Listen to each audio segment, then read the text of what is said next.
কালি চাবুৱাৰ ডিকমৰ কদমনিত এটা ভয়ংকৰ ঘটনা সংঘটিত হৈছিল। দুটাকৈ ডিকমৰ যি কদমনি অঞ্চল আছিল সেই অঞ্চলত দুটাকৈ গৰু চোৰক ৰাইজে আটক কৰিছিল আৰু তাৰ পিছতে ডিকম আৰক্ষী চকীৰ যিসকল আৰক্ষীসকল গৈ সেই চোৰকেইজনক তেওঁলোকৰ হাতলৈ আনিবলৈ গৈছিল আৰু তাৰ পিছতেই যিসকল ডিকম কদমনি অঞ্চলৰ যিসমূহ ৰাইজ সেই ৰাইজে আৰক্ষীৰ ওপৰতে তেওঁলোকে আক্ৰমণ চলোৱা পৰিলক্ষিত হৈছে। আৰু এই মুহূৰ্তত যিহেতু মই ডিকম আৰক্ষী চকীত আছোঁ, এই আৰক্ষী চকীৰ যিহেতু আৰক্ষীসকল মোৰ সৈতে আছে, মই আপোনাৰ কাষলৈ আহিছোঁ। কালি আচলতে যিটো ঘটনা সংঘটিত হৈছিল, এটা ভয়ংকৰ ঘটনা, আপুনি যিহেতু সেই স্থানত উপস্থিত আছিল, কি ক'ব? মানে কেনেকুৱা ধৰণে কি ঘটনাটো সংঘটিত হৈছিল? কালি একচুৱেলি আমি আবেলি সময়ত খবৰ পাওঁ যে ডিকমৰ কদমনি ৰজাআলি জেগাডোখৰত মানে দুজন গৰু চোৰ মানে পাব্লিকে ধৰি কিনে কৰায়ত্ব কৰি ৰাখে। খবৰ পোৱাৰ লগে লগে আমি তালৈ গৈ IC মহোদয়, মই আৰু মোৰ ষ্টাফসহ তালৈ ৰাওনা হওঁ। তাত গৈ দেখোঁ যে দুজন ব্যক্তিক গণপ্ৰহাৰ কৰি আছে সকলো ৰাইজ মিলি কিনে। তাৰপিছত তেওঁলোকৰ কবলৰ পৰা উদ্ধাৰ কৰি আমি তেওঁলোকক থানালৈ মেডিকেল কৰাই কিনে থানালৈ আনিবলৈ বিচাৰোঁ। তেতিয়া তাৰ ৰাইজসকলে তেওঁলোকক মানে ইয়াতে বিচাৰ কৰিব লাগিব, ইয়াতে হ'ব লাগিব, নহ'লে আমাক গতাই দিয়ক, এনেকুৱা কিছুমান উত্তেজিত হৈ কিনে আমাৰ ওপৰতে আক্ৰমণ কৰিবলৈ আৰম্ভ কৰে। কাৰণ আমাক নিব নিদিয়ে, কাৰণ কেলৈ সেই মানুহকেইজনৰ আমি চকুৰ আগতো মৃত্যু হ'বলৈ দিব নোৱাৰোঁ। গতিকে আমি গাড়ী লৈ টানি আনো উঠাবৰ কাৰণে। তেতিয়া পিছফালৰ পৰা আমাক প্ৰহাৰ কৰে গোটেই পুলিচ প্ৰশাসনৰ যিকেইজন আমি ব্যক্তি আছিলোঁ। তাৰে ভিতৰত আমাৰ IC মহোদয় বুকু কামিহাৰত দুখ পায়, তেওঁ চেঞ্চলেছ হোৱাৰ নিচিনা হয়। তাৰপিছত লগে লগে তেওঁক মেডিকেললৈ ডিব্ৰুগড়লৈ পঠিওৱা হয়।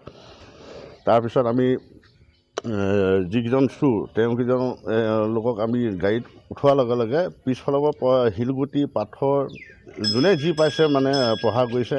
তাতে আমাৰ 4জন বিষয়া থানাৰ দুখ পায়, তেওঁলোককো চিকিৎসাধীন কৰোৱা হয়। কিন্তু সদ্যহতে আমাৰ IC মহোদয় অপেক্ষা হস্পিটেলত আণ্ডাৰ ট্ৰিটমেণ্টত আছে, মানে তেওঁ তাতে ভৰ্তি হৈ আছে। তেখেতৰ এতিয়া স্বাস্থ্য কেনেকুৱা? কি ক'ত দুখ পাইছে? তেখেতৰ এই কামিহাড় এডাল ভাগিছে আৰু বডিটো গোটেইটোত মানে য'ত ত'ত জখম মানে প্ৰহাৰ কৰিছে যে সেই বিষ হৈছে। মই ৰাতিপুৱা খবৰ লৈছিলোঁ, তেখেতক ডক্টৰে ইনজেকশ্যন এটা বিষৰ দিছে। তাকে এইখিনিতো পাব্লিকে একচুৱেলি কৰিব নালাগিছিলে। আমি জনহিতাকে কাম কৰোঁ, তেওঁলোকৰ সহায়ৰ কাৰণে আমি আগবাঢ়ি যাওঁ।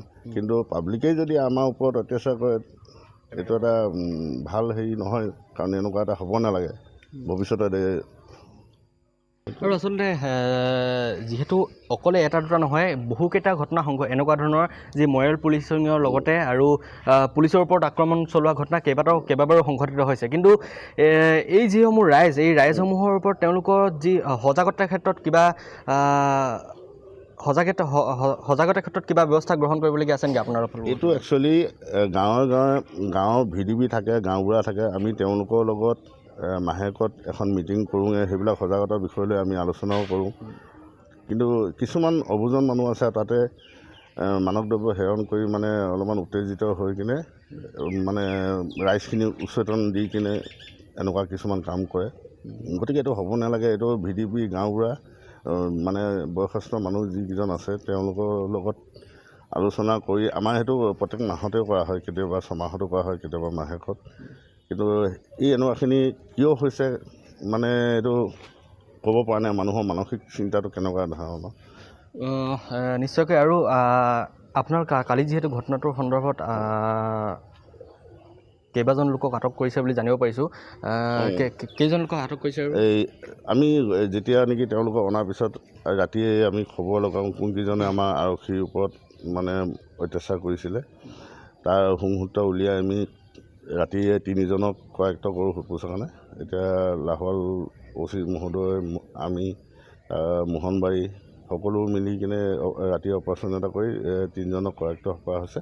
তেওঁলোকক সোধপোছৰ কাৰণে লাহোৱাল OC হেফাজতত আছে। হয়, ধন্যবাদ জনাইছোঁ। মোৰ সৈতে আৰু এজন আৰক্ষী আছে, মই তেখেতৰ কাষলৈ। আপুনি যিহেতু সেই স্থানত উপস্থিত আছিল, আপোনাৰ ওপৰতো আক্ৰমণ চলিছে বুলি জানিব পৰা গৈছে। কেনেকুৱা ধৰণে আক্ৰমণ চলিছিলে আৰু কি ঘটনাটো কি হৈছিল? ঘটনা ছাৰে কোৱাৰ দৰে আমি সেই সময়ত যেতিয়া খবৰ পাই আমি আমাৰ IC ছাৰ আৰু লগত আমাৰ বেটানী ষ্টাফ আমি গাড়ী লৈ তাত যেতিয়া পাওঁগৈ, তেতিয়া দেখোঁ যে এনেকুৱা এটা প্ৰহাৰ কৰি আছে গৰু চোৰকেইজনক। আমি সেইখিনি কৰি বাধা দিছোঁগৈ। যিমান পাৰিছোঁ বুজাইছোঁ। তেওঁলোকে বহুত উদ্যত হৈ কিনে মানে উত্তেজিত হৈ মানে তেওঁলোকৰ হাতত দা আছে, লাঠি আছে, তেওঁলোকক মানে উলিয়াই দিব লাগে আৰু তাতে আমি বিচাৰ কৰিম। এতিয়া সেনেকুৱা ধৰণৰ কিছুমান অযুক্তিকৰ কথা কৈ পেলাই আমাৰ পুলিচৰ মানুহক আপোনাৰ তেওঁলোকক উদ্ধাৰ কৰাৰ ক্ষেত্ৰত বাধা দিছে।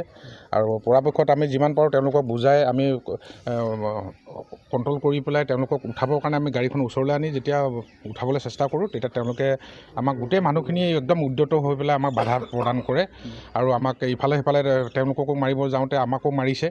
তাৰপিছতে আপুনি ক'ত ক'ত মই প্ৰথম মোক 4জন মানে ঠেলা হেঁচা কৰি পেলাই মোক গতিয়াই দিছে। তেতিয়া মই আপোনাৰ ব্লক ৰাস্তাত পৰিছোঁ, পৰিয়ে কঁকালত মই দুখ পাইছোঁ, বৰ্তমান বেজি লৈছোঁ। তাৰপিছত এই হাতত আপোনাৰ পাছফালৰ পৰা মহিলা এগৰাকীয়ে মানে কামুৰিছে।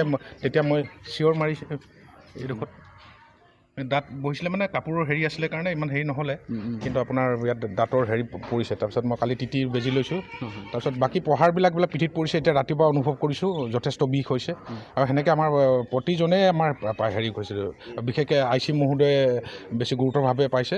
তেখেতক প্ৰচণ্ড ঘোচা আৰু কিবা লাঠি ধৰণৰ বস্তুৱে মাৰিছে। আমি সেইটো সময়ত আমি মানে হতাহতিত আমি ইজনে সিজনক চাব পৰা নাই। মানুহ খালি প্ৰটেক্ট দিব লৈছোঁ আমি চুৰকেইজনক। ছাৰৰ বেছি জখম হৈ তেখেত বৰ্তমান মেডিকেলত এতিয়া চিকিৎসাধীন অৱস্থাত আছে আৰু খবৰ লৈছোঁ ছাৰ বৰ্তমান হেৰি আছে। আৰু অনাগত কেনেকুৱা ধৰণৰ কি হয় আমি পাছত খবৰ পালে আপোনালোকক জনাব পাৰিম। হয়, ধন্যবাদ জনাইছোঁ। আৰু যিহেতু কালি যি ঘটনা সংঘটিত হৈছিল, এক আৰক্ষীৰ ওপৰতে আচলতে যি ডিকম যি কদমনি অঞ্চল, সেই কদমনি অঞ্চলৰ ৰাইজে গৰু চোৰক আৰক্ষী আটক কৰিবলৈ যাওঁতে আৰক্ষীৰ ওপৰতে নিৰ্মমভাৱে